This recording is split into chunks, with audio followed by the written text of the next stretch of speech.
কুণাল বাবুর মাথা খারাপ হয়ে গেছে, ওনাকে আরজি করে ভর্তি করার জন্য আমি অনুরোধ করছি, মানে সাজেশন দিচ্ছি, উনি আরজি করে ভর্তি হন, কোনো অসুবিধা নেই। অথবা কে পিজিতেও যেতে পারেন, যেখানে করা হয়েছে ক্লিনিক্যাল সাইকোলজি, সেই ক্লিনিক্যাল সাইকোলজির একজন ডাক্তারবাবু আছেন, ম্যাডাম, তার কাছেও যেতে পারেন। উনি বিশেষ ডাক্তার, বিশেষভাবে ক্যাবিনেট দ্বারা তার পদটা তৈরি করে হয়েছে। তিনি এতটা ব্রিলিয়ান্ট, নোবেল টোবেল আছে 2-4খানা, সেই ডাক্তারবাবুর কাছে যেতে পারেন।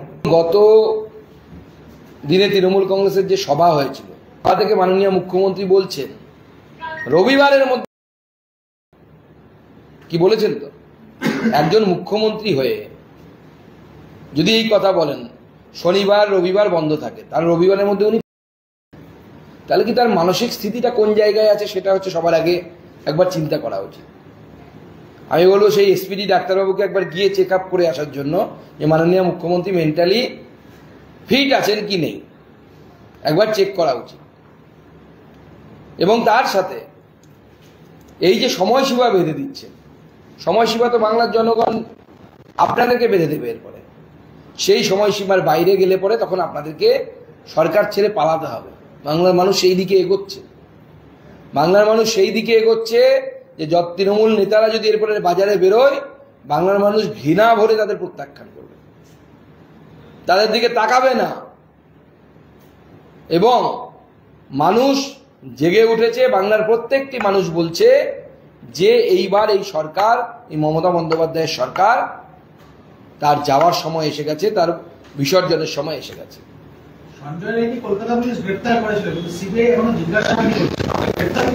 দেখুন, আমি প্রথম দিন থেকে বলেছি যে পুলিশের কাছে যতগুলো কেস গেছে এবং সেই পুলিশের কাছ থেকে যে কেস সিবিআই এর কাছে ট্রান্সফার হয়েছে, প্রত্যেকটি কেসের ক্ষেত্রে দেখুন সাকসেস রেট কম। আর ডাইরেক্ট যেগুলো সিবিআই পেয়েছে, শিক্ষা দুর্নীতি, খাদ্য দুর্নীতি, কোর্টের মাধ্যমে পেয়েছে, তার গ্রেপ্তারির রেট অনেক বেশি।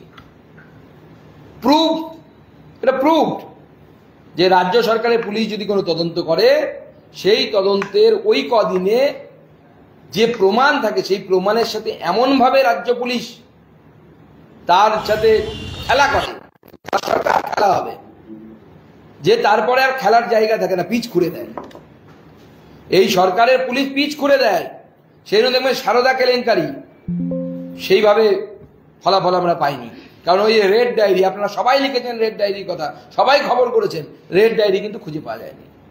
মমতা বন্দ্যোপাধ্যায়ের পুলিশের হাতে কোনো গেলে পরে, কোনো তদন্ত গেলে পরে, আমরা এর আগেও দেখেছি, কামদুনি কেসে আমরা দেখেছি অপরাধীরা ছাড়া পেয়ে যাচ্ছে। কেন হচ্ছে? এত স্পেশালিস্ট এটা, প্রমাণ কিভাবে মুছতে হয়। ক্যালকাটা পুলিশের বা আমাদের বিনীত গোয়েল সাহেবের মনে হয় এক বিশেষ ধরনের ইরেজার আছে, যেটা দিয়ে তিনি এভিডেন্স মোছেন আর কি, সেই ব্যাপারে উনি স্পেশালিস্ট। রাজ্যপালের উপর বিজেপির শীর্ষ নেতৃত্ব চাপ সৃষ্টি করছে, রাষ্ট্রপতির কাছে রাজ্যপালকে লেখা লিখতে বলা হচ্ছে, নির্দিষ্ট সুপারিশ করে পাঠাতে বলা হচ্ছে। রাজ্যপালের চেয়ার ব্যবহার করে সমস্যা তৈরি করছে কিনা সেটাও দেখা দরকার, বলছেন কুণাল ঘোষ। কুণাল বাবুর মাথা খারাপ হয়ে গেছে, ওনাকে আরজি করে ভর্তি করার জন্য আমি অনুরোধ করছি, মানে সাজেশন দিচ্ছি, উনি আরজি করে ভর্তি হন, কোনো অসুবিধা নেই। অথবা কে পিজিতেও যেতে পারেন, যেখানে করা হয়েছে ক্লিনিক্যাল সাইকোলজি, সেই ক্লিনিক্যাল সাইকোলজির একজন ডাক্তারবাবু আছেন, ম্যাডাম, তার কাছেও যেতে পারেন। উনি বিশেষ ডাক্তার, বিশেষভাবে ক্যাবিনেট দ্বারা তার পদটা তৈরি করে হয়েছে। তিনি এতটা ব্রিলিয়ান্ট, নোবেল টোবেল আছে 2-4খানা, সেই ডাক্তারবাবুর কাছে যেতে পারেন। রাজ্যপাল একজন চিফ সেক্রেটারি ছিলেন, এক্স চিফ সেক্রেটারি, যিনি রাজ্যপাল আছেন, তিনি বাচ্চা নয় যে তাকে খাইয়ে দিতে হবে। তিনি জানেন কি করা উচিত। বিজেপির শীর্ষ নেতৃত্বের অ্যাডভাইসের তার প্রয়োজন নেই। তিনি জানেন সংবিধানের কোন ধারা কি কি হতে পারে, সমস্ত কিছু ওনার জানা আছে। এবং তাকে বলা হয় ম্যান অফ আইডিয়াস। তো তার বিজেপির শীর্ষ নেতৃত্বের অভিজ্ঞতা, সাজেশন, কোনো কিছুরই প্রয়োজন নেই। He is self sufficient. ভারতীয় জনতা পার্টি পশ্চিমবঙ্গ শাখা আগামী দিনে এই আন্দোলনকে কন্টিনিউ করবে। এটা ভারতীয় জনতা পার্টির পশ্চিমবঙ্গ শাখার কাজ। এখন সরকার আলাদা, দল আলাদা। আমি দলের সভাপতি হিসেবে বলছি, আমরা আন্দোলন করব, আমাদের বিধায়করা আন্দোলন করবে, আমাদের সাংসদরা আন্দোলন করবে। আমাদের কর্মীরা আন্দোলন করবে, জেলায় জেলায় আন্দোলন হচ্ছে, সাধারণ মানুষ আন্দোলন করছে। 356, 355 সেটা প্রেরোগেটিভ অফ হোম মিনিস্ট্রি, আমরা ওটা নিয়ে কনসার্ন নই। বাংলার জনগণ যেটা চাইবে সেটা হবে। বাংলার জনগণ যদি চাই হ্যাঁ কেন্দ্রীয় হস্তক্ষেপ প্রয়োজন, বাংলার জনগণ গলা উঁচু করে সাধারণ মানুষ বলবে কেন্দ্রীয় হস্তক্ষেপ প্রয়োজন, অবশ্যই কেন্দ্রীয় হস্তক্ষেপ তখন হওয়ার প্রয়োজন হবে, প্রয়োজন হলে তখন কেন্দ্রীয় হস্তক্ষেপ হবে। সুকান্তদা, তৃণমূল কংগ্রেসের তরফ থেকে বলা হচ্ছে যে জাস্টিস চাইছেন ভালো, কিন্তু রোগীদের বিপদে ফেলবেন না, বেসরকারি হাসপাতাল এখন লাভজনক, কারা করছে এসব? দেখুন, রোগীদের কথা যদি এনাদের মাথায় থাকতো না, তাহলে পরে হসপিটালগুলোকে, স্বাস্থ্য ভবনকে এই নেক্সাসের জায়গা, চুরি করার জায়গায় রূপান্তরিত করতেন না। একের পর এক চুরি, কত দুর্নীতি, ইনস্ট্রুমেন্ট কেনাতে দুর্নীতি, কোশ্চেন ফাঁস করা দুর্নীতি। আমি বেশ কিছু ডাক্তারি স্টুডেন্টের সাথে কথা বলেছি, তারা বলছে নেক্সাস চলছে, পয়সা দিলে কোশ্চেন পাওয়া যায়।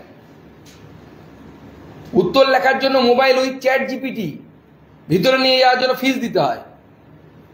ডাক্তারদের রিক্রুটমেন্ট বোর্ড, সেই রিক্রুটমেন্ট বোর্ডে পয়সা দিয়ে ঢুকতে হয়।